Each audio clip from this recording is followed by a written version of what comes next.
ಬಯಲು ದಾರಿ ಸಿನಿಮಾ ಗೊತ್ತಾ? ಅನಂತ್ ನಾಗು ನಿನಗೆ ಗೊತ್ತಾ? ಬಯಲು ಸೀಮೆ ನನಗೆ ಗೊತ್ತು, ಅಲ್ಲಿ ನಮ್ಮ ಜಮೀನಿತ್ತು. ಮೋಡದಲ್ಲಿ ಒಂದು ಅರಮನೆ ಇದ್ದರೆಷ್ಟು ಚಂದನಲ್ಲನೆ. ಅಲ್ಲಿ ಮನೆ ಕಟ್ಟಿಕೊಂಡರೆ ಅಕ್ಕಿ ಬೇಳೆಗೆಲ್ಲ ತೊಂದರೆ.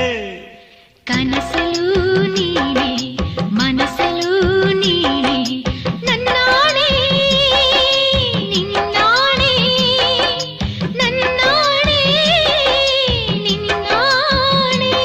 ಅಲ್ಲಿ ಮಬ್ಬಲ್ಲಿ ಸಿಗ್ಗಲ್ಲಿ 1/2 ಸೀಟಲ್ಲಿ ಮುತ್ತಿನ ವಯಸ್ಕೋಬುದೋರ ನೀರೆ ಬಾರೆ ಸಂತೆಗೆ ಹೋಗೋಣ ಬಾ, ಸಿನಿಮಾ ಟೆಂಟಲ್ಲಿ ಕೂರೋಣ ಬಾ. ಬಾರೋ ಸಂತೆಗೆ